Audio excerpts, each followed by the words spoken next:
दुकान पाहिलं असेल तर त्या लोहाराच्या दुकानामध्ये अनेक प्रकारचे हत्यार असतात. काय काय असतात? पकड असते, छनी असते, हातोड असतो आणि आणखीन काय असतं?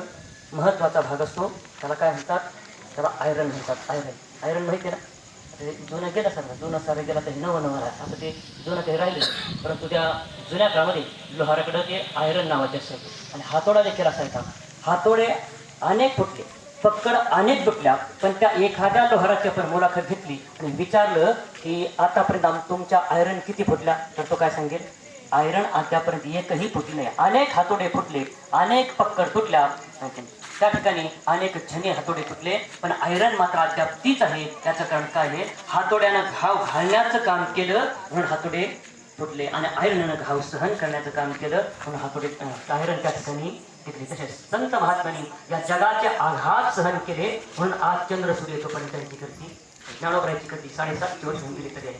जगद्गुरु तुकोबारायांची कीर्ती 350 वर्ष होऊन गेले तरी त्या ठिकाणी आहे. का आहे? तर त्यांनी समाजाचे आघात सहन केले म्हणून आजही त्यांची कीर्ती अशा स्वरूपाचे. ज्या आदेशा ज्यांच्या अंतःकरणामध्ये कोणाविषयी सुद्धा द्वेषाची भावना त्या ठिकाणी निर्माण होत नाही. जगद्गुरु तुकोबारायांच्या जीवनातला प्रसंग आहे की देहो गावामध्ये आणि पंढरी पांडुरंग परमात्म्याचं मंदिर आणि त्या मंदिरामध्ये एकादशी करता लोक दर्शना करता त्या ठिकाणी यायचे आणि दर्शन झालं की प्रदक्षिणा त्या ठिकाणी बाजूनं त्या ठिकाणी मंदिराला करायचे. त्या बाजूला काही काट्या निर्माण झाल्या, त्या काट्या तयार झाल्या होत्या. जगद्गुरु तुकोबाराला असं वाटलं की या भाविकांना काट्याचा त्रास होतोय म्हणून महाराजांनी काय केली? एक कोऱ्हाड घेतली आणि त्या काट्या तोडल्या. त्या काट्या होत्या अंबाजीबाच्या बांधावर सगळे चढले असते. भांडणं कशावरून बांधावरचं. त्या मंबाजी गोसाव्याचा अहंकार दुखावला. त्याला असं वाटलं मला न विचारता माझ्या बांधाच्या काट्या महाराजांनी का तोडल्या, म्हणून महाराजांच्या ठिकाणी रागवला आणि सांगतात काट्याच्या काठीने काय केलं? त्यांना त्या ठिकाणी मारलं. एकादशी दिवस होता. महाराजांचे कीर्तन नेहमीप्रमाणे मंदिरामध्ये मंबाजी गोसावी नेहमी कीर्तना करता यायचा, पण त्या दिवशी काय आला नाही. महाराजांना असं वाटलं आज मंबाजी बाबा कीर्तनाला काय नाही तर कदाचित मला मारल्यामुळे त्यांचे हात त्या ठिकाणी दुखत असतील, म्हणून महाराज त्या ठिकाणी कीर्तन संपल्यानंतर अगोदर मंबाजी बाबाच्या भेटी करता गेले आणि गेल्याबरोबर त्यांचे हात त्या ठिकाणी चपू लागले. म्हणजे महाराज तुम्हाला कधी कोणाला मारायची सवय नाही, मला मारल्यामुळे तुमचे हात दुखत असतील. आणि यांना काय मारण्याची सवय होती का? याला म्हणतात आद्वेषा. ज्यांनी सकाळच्या प्रहरी त्यांना मारलं त्यांच्यावर सुद्धा काय करतात? आता या दाखवतात. त्याला म्हणतात द्वेषरहित अंतकरण. संत अंतकरण हे पूर्णतः द्वेषाला विसरलेलं अंतकरण अशा स्वरूपात असतं. शांतीब्रह्म एकनाथ महाराज गंगेवर स्नान करता गेले. स्नान केल्यानंतर पुन्हा पाठीमागे निघाले. पाठीमागेनंतर एक मनुष्य काहीही कारणास्ताना महाराजांच्या अंगावर त्या ठिकाणी थुंकला. महाराजांनी त्याच्याकडे क्रोधाच्या किंवा आवेशीच्या भावनेने देखील त्या ठिकाणी पाहिले. ज्ञानोबराची ओवी पैधाता ही पाया पडता नुठी गतायू पंडसुता तैसा उपजविता न उपजवे क्रोधोर्मिगा.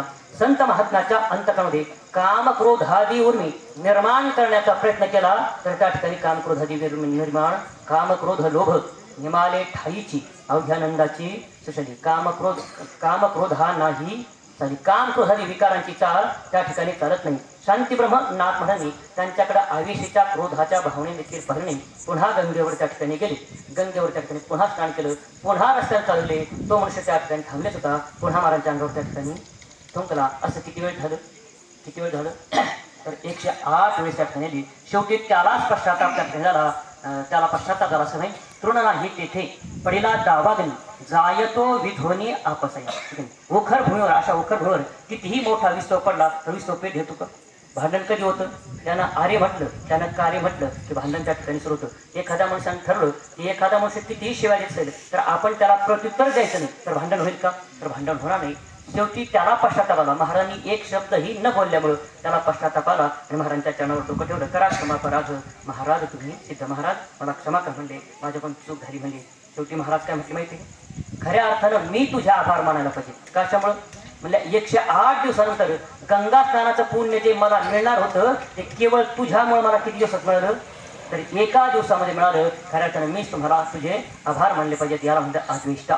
द्वेषरहित अंतकरण. कधीही कोणाविषयी ज्यांच्या अंतकरणामध्ये द्वेष निर्माण होत नाहीत त्यांना म्हणतात संत. पहिलं लक्षात आहे आद्वेष्टा.